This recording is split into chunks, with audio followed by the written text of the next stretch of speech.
have Huberto out there or Lucic out there. Yeah. Like, I don't know. I think it's pretty effective line.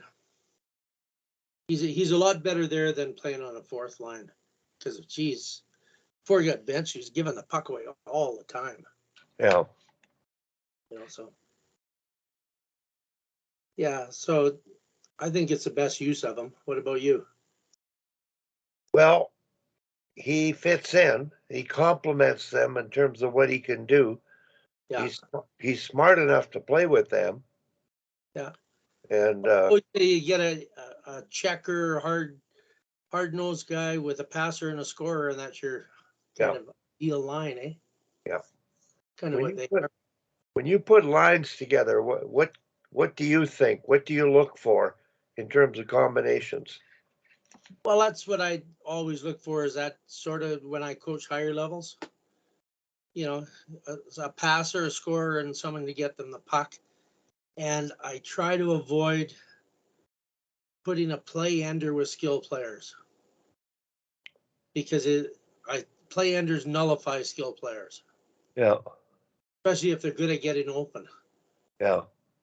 They get open, they get the puck, and then they take the skill players out of the game. So they've got to be pretty good. At what age would you refer to a player as a play ender? Oh, whatever. Even the age I'm coaching now, Yeah, we got some players. We got some players that just get rid of the puck. Not very many of them, so they're really hard to play with. So they gotta. I think you gotta put that kind of player with each other. You know that can they they just not work. develop an awareness? Well, you try to, but I'm talking about in a game. You're not developing much. You talk to the player, and until they develop the habits, Yeah, it's no use putting somebody that just fires a puck away with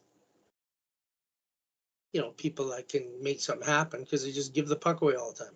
yeah. No, I understand. I'm just wondering, or I guess the bottom line is, are people born that way, or can they Well, learn? I think they just never learned how to play. So you continue like tonight. We'll practice and we'll try to do some things to make everybody, you know, carry the puck and make plays, Yeah, stuff like that. And hopefully, like a couple on our team are getting better at it. First they used to just get it and ice it. Even in our end, they'd ice the puck. yeah. And now they're trying to do some stuff. So it's always a work in progress.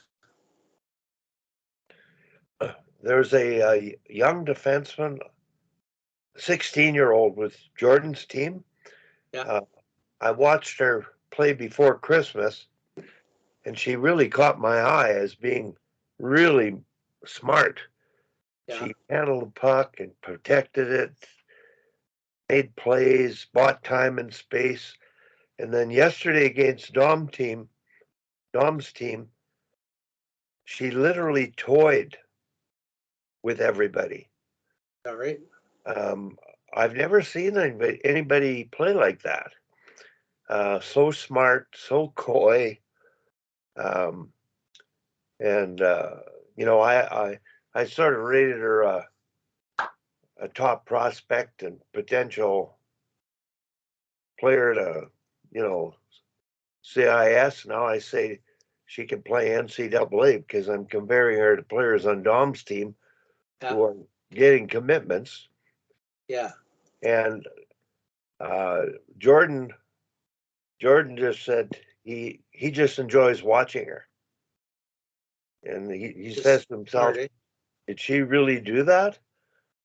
And like she'll make 4 or 5 evasive tight turns under pressure, Yeah, move the puck up the ice, and she'll rush the puck coast to coast when it's there. And it was really, and I'm wondering, here this girl is at 16, and yeah, Jordan feels she right now would be the third best defenseman on the AAA midget team. yeah, This is the best place for her because she's got the confidence to do things with the puck. yeah. And I'm pretty impressed. It's really a good sign. But You use the term play ender. Yeah. You look for people to get playmakers, right? Well, you got playmakers. That's kind of like Huberdeau is supposed to be, and Yeah. you know, And but what are the other sort of categories that you refer to? well, you want a great checker, someone that's going to go and dig the puck out of the corners, Yeah. you know, and a playmaker, you know, a passer, Yeah. and a scorer.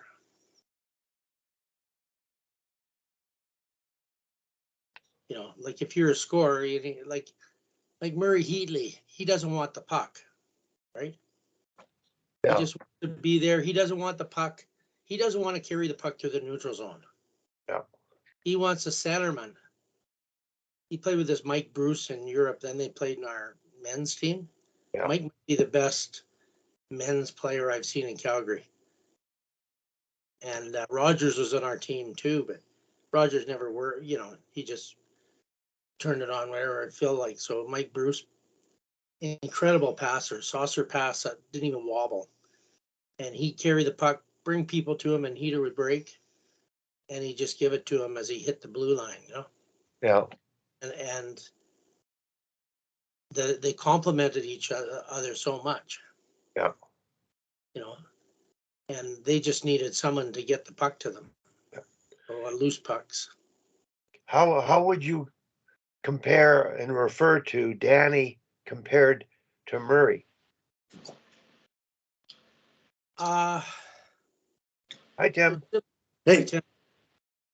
Well, they're similar in as far. Comparing the Heatleys, Tim, Tom's telling me is mm, we're looking at trying to talk about line combinations. He talked about Lucic playing with Huberdeau, and it looks like in terms of line combinations, you got a playmaker, you've got a physical checker, bigger player, and a scorer on the line. And we started talking about Tom started talking about Murray not wanting the puck in the neutral zone. And then my question to he wants to get it in the O zone, so he prefers the other players do the neutral zone work, and he'll support. He wants it early in the ozone. He wants it near the blue line. Yeah. He doesn't want you. He give me shit if I carry the puck into the hash and then try to pass to him. Yeah. He said that he'd say, well, I only got one play then. He'd say, hit me just as we're getting to the blue line, and then I can read the D. If I can burn him, I'll burn him. If he comes at me, I'll give it back to you. He said, so it's important to get the puck early. And Danny could really burn guys and score, but I think Danny's also a playmaker. A great pass.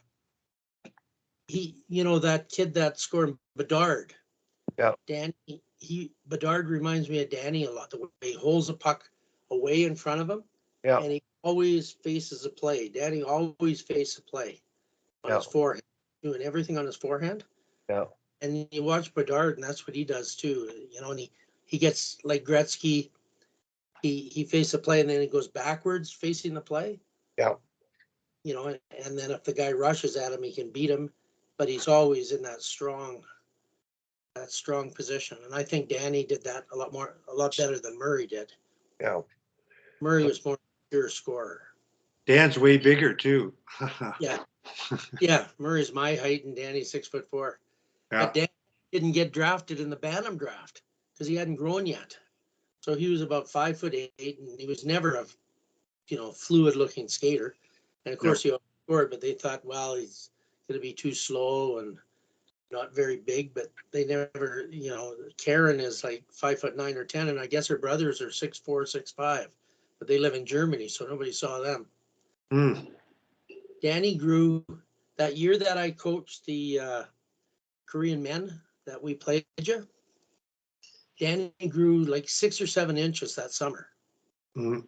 So then he went to AAA midget, and I think he got 16 points in 4 games in that national final. Yeah, that's the same as when I was think between grade 9 and grade 10, I think I grew like 4 or 5 inches or maybe 6. I don't know. Like, because I was kind of a little guy in grade 9, but then remember my basketball coach in grade 10 and said, "Hey, what the hell did you eat over the summer?" Yeah. Well, Cassie says that about her daughter. He says that I think I can see her growing at the dinner table. Hmm. Now she's about 5'7", and Yeah. You know, I was just thinking watching last night. 2 things. Number one, I remember like 3 years ago thinking that before they did it, that Calgary and Edmonton should just switch Lucic for Neil because they needed Lucic's physical presence. yeah, And they're making known the as exact same amount of money, and they didn't deeply need Neil's supposed scoring that never materialized.